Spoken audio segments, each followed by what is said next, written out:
Saya itu heran sama oposisi sekarang, kenapa kok mereka nggak berbobot ya? Mereka mengaku melakukan kritik terhadap kebijakan pemerintah, tapi yang mereka lakukan hanya mengkritik personal presidennya saja. Memang Pak Jokowi secara fisik bukan presiden yang sesuai dengan karakter idolanya oposisi. Selama ini mereka selalu mengidolakan pemimpin berdasarkan karakter fisik dan penampilannya saja. Calon pemimpin tuh menurut para oposisi harus ganteng, badannya besar dan gagah. Penampilannya juga menarik, harus dari keturunan orang besar atau setidaknya jenderal lah. Dan sekarang ditambah harus agamis karena itu nilai tambah buat mereka yang mabok agama. Sedangkan Pak Jokowi itu jauh banget dari kriteria fisik calon pemimpin yang mereka idamkan. Jokowi berasal dari orang biasa, bukan dari keturunan tokoh atau orang kaya. Fisiknya juga nggak gagah, malah terkesan kurus. Bukan lulusan universitas luar negeri yang terkenal, bahkan mungkin Pak Jokowi nggak pernah tinggal lama di luar negeri. Orangnya sederhana banget. Nah, karena secara tampilan Jokowi itu tidak menarik buat oposisi, maka dia selalu saja dihina-hina. Sejak awal Jokowi memimpin, yang dihina selalu hal remeh-temeh. Kancing jasnya lah, bajunya lah, bahasa Inggrisnya lah.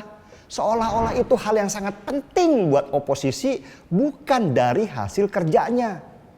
Padahal kemanapun Jokowi pergi ke luar negeri, dia selalu bawa hasil investasi senilai puluhan bahkan sampai ratusan triliun rupiah sebagai oleh-olehnya. Itu yang penting harusnya, bukan penampilannya.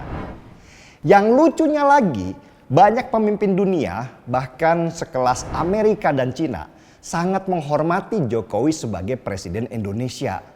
Mereka bahkan memberikan tempat duduk di tempat yang terhormat ketika mereka sedang bersama. Bahkan Jokowi punya prinsip, kalau hanya duduk di pojok waktu ada forum internasional, buat apa datang? Mending pulang aja. Itulah kenapa di banyak forum kenegaraan yang dihadiri banyak pemimpin dunia, Jokowi hanya mau duduk di samping Presiden Amerika, Rusia, ataupun Cina. Itulah nilai dari seorang Jokowi yang dihormati oleh banyak negara. Kenapa Jokowi bisa punya prinsip begitu? Karena dia bangga dengan Indonesia, negaranya.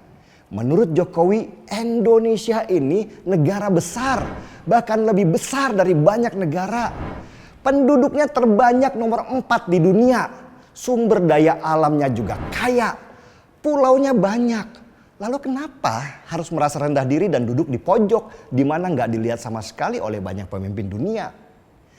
Itulah yang disebut nilai dari sebuah kebanggaan pemimpin negara. Bukan dari kemampuan bahasa Inggrisnya, bukan dari bajunya, apalagi dari kancing jasnya. Bukan, tapi dari nilai dirinya sebagai pemimpin yang punya harga diri tinggi di depan seluruh pemimpin negara yang hadir. Jujur aja, banyak sekali orang Indonesia yang mengalami inferiority complex atau perasaan rendah diri ketika berhadapan dengan bangsa lain. Mungkin ini akibat kita terlalu lama dijajah Belanda ya, sehingga kalau ngelihat orang bule, rasanya mereka itu harus diagungkan setinggi langit. Ditambah lagi sekarang, ngelihat orang Arab langsung menaikkan posisi mereka ke wilayah yang suci. Sehingga nggak boleh sedikit pun mengkritik orang Arab. Meski di negaranya sendiri banyak orang Arab itu sebenarnya bajingan. Tapi ya itu, karena terbiasa melihat tampilan luar, akhirnya banyak yang silau matanya. Sehingga tanpa sadar mereka merendahkan dirinya sendiri. Jokowi nggak begitu. Dia sadar betul bahwa dia bukan berasal dari keturunan kaya, bukan hasil dari pendidikan luar negeri, tidak gagah. Tapi dia punya harga diri yang sangat tinggi kalau itu menyangkut negaranya. Perhatikan saja, Eropa aja dia lawan ketika mereka sibuk melarang sawit kita masuk ke negara mereka. Cina saja dia lawan ketika mau melanggar wilayah. Amerika saja nggak dia pedulikan ketika melarang Rusia hadir di konferensi akibat perang Rusia-Ukraina. Itulah konsep berdaulat yang diwakili oleh Jokowi, harga sebuah bangsa di mata dunia.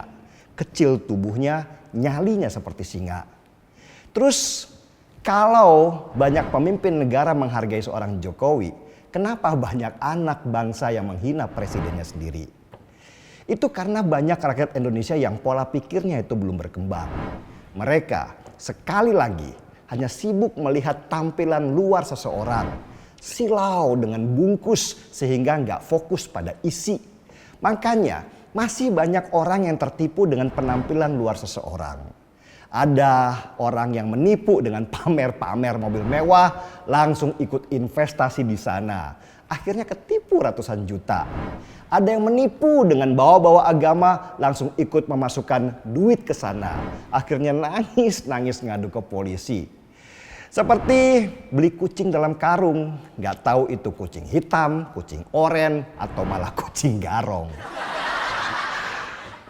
Nah, ketika dihadirkan pemimpin yang secara penampilan nggak mereka sukai, tapi hasil kerjanya nyata, malah dihina-hina. Dianggap nggak kerja, padahal hasil kerjanya terlihat di mana-mana. Aneh kan? Nggak aneh juga sih. Soalnya ya itu, silau sama penampilan doang, kebius sama kata-kata manis dan so agamis, akhirnya kejeblok sendiri. Sudah saatnya cara pandang kita terhadap pemimpin itu berubah.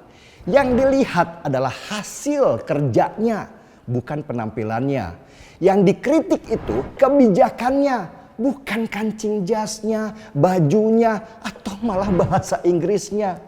Kritiknya itu berbobot lah. Jadi menjawabnya juga enak. Kalau kritiknya remeh-temeh, malas banget buat jawabnya. Saya bukan membela Jokowi ya, tapi mengajak semua orang untuk lebih pintar melihat isinya daripada silau dengan bungkusnya. Setuju? Kalau setuju, mari kita seruput kopinya.